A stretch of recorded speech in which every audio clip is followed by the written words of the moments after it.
Dan kita akan mengikuti bagaimana jalannya sidang gugatan pra-peradilan yang diajukan oleh Ketua KPK nonaktif Firly Bahuri atas penetapan tersangkanya dalam kasus pemerasan terhadap ex-Menteri Pertanian Syahrul Yassin Limpo yang digelar perdana di Pengadilan Negeri Jakarta Selatan pada pagi hari ini. Dan saya akan bergabung dengan produser lapangan CNN Indonesia, Clarissa Aradia.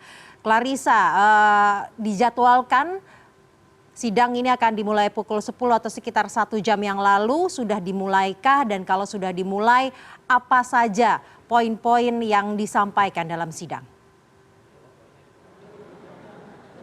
Selamat siang Syaza, sudah 40 menit lamanya proses persidangan perdana dari pemohon yakni Firly Bahuri terhadap termohon yakni Polda Metro Jaya dimulai di Pengadilan Negeri Jakarta Selatan.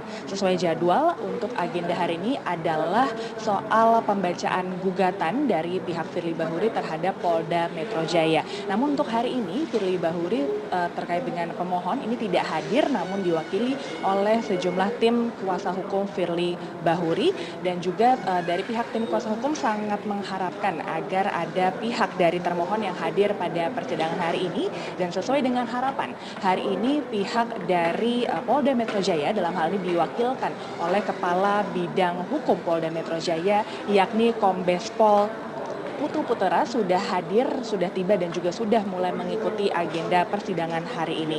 Adapun latar belakang dari pihak Firly Bahuri ini menyampaikan gugatannya terhadap Polda Metro Jaya adalah karena merasa adanya penetapan hukum ataupun juga status hukum yakni sebagai seorang tersangka dalam kasus yakni pemerasan terhadap ex-mentan ini diyakini tidak sah.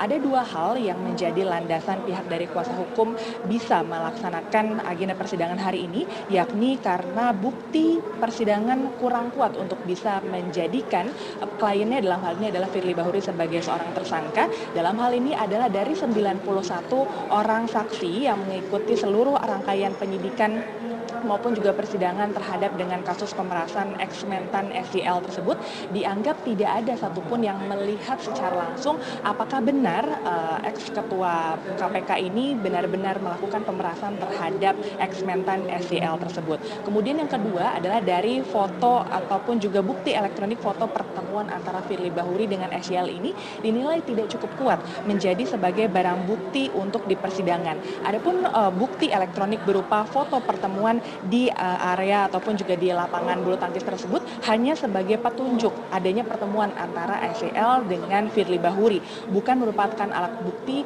dengan adanya dugaan pemerasan maupun juga pemberian janji hadiah seperti yang berada di Undang-Undang Nomor 31 Tahun 1999 terkait dengan tindak pidana korupsi. Untuk itu pihak dari kuasa hukum dari Firly Bahuri menilai bahwa seluruh rangkaian penyidikan ini dianggap tidak sah dan tidak mengikut sertakan Firly Bahuri dalam agenda penyidikan tersebut.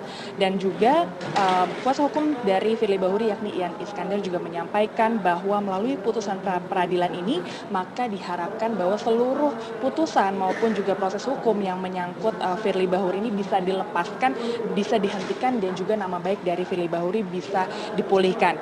Dan juga hari ini dengan adanya kehadiran dari Kepala Bidang Hukum dari Polda Metro Jaya ini juga menjadikan agenda persidangan hari bisa berjalan dengan nantinya akan diputuskan apakah sidang ini bisa berlanjut ataupun tidak pada 1 pekan ke depan. Namun dengan kehadiran dari pihak dari Kepala Bidang Hukum dari Polda Metro Jaya tadi tiba di area ruang sidang utama ruang sidang utama dari Pengadilan Negeri Jakarta Selatan ini belum menyampaikan keterangan resmi apapun kepada pihak awak media. Mereka menyampaikan bahwa pihak dari Polda Metro Jaya akan mengikuti terlebih dahulu rangkaian agenda persidangan hari ini, baru akan menindaklanjuti langkah-langkah hukum apa saja yang akan diambil oleh Polda Metro Jaya setelah mendengar apa-apa saja gugatan yang disampaikan oleh pihak pemohon dalam hal ini adalah Firly Bahuri. Kalau sebelumnya pihak awak media sudah sempat menerima adanya 10 poin gugatan yang disampaikan di agenda persidangan hari ini, namun untuk hari ini pihak dari kuasa hukum menyampaikan hanya akan ada 2 poin penting yang akan ditekankan dan juga akan disampaikan dalam proses persidangan hari ini. Yang pertama adalah terkait alat bukti yang tidak cukup kuat tadi, dan yang kedua adalah proses penyidikan yang tidak sah.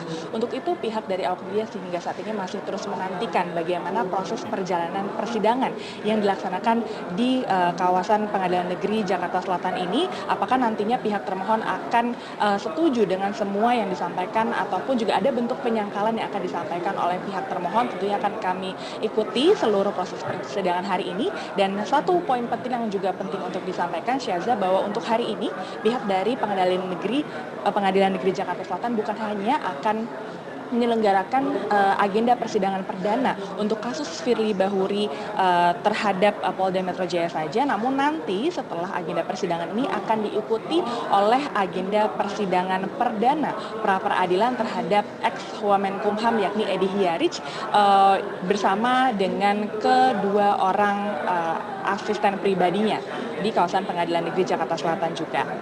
Syaza. Baik, kami akan menunggu perkembangannya dari Anda, produser lapangan CNN Indonesia, Clarissa Radia. Terima kasih atas laporannya dari Pengadilan Negeri Jakarta Selatan.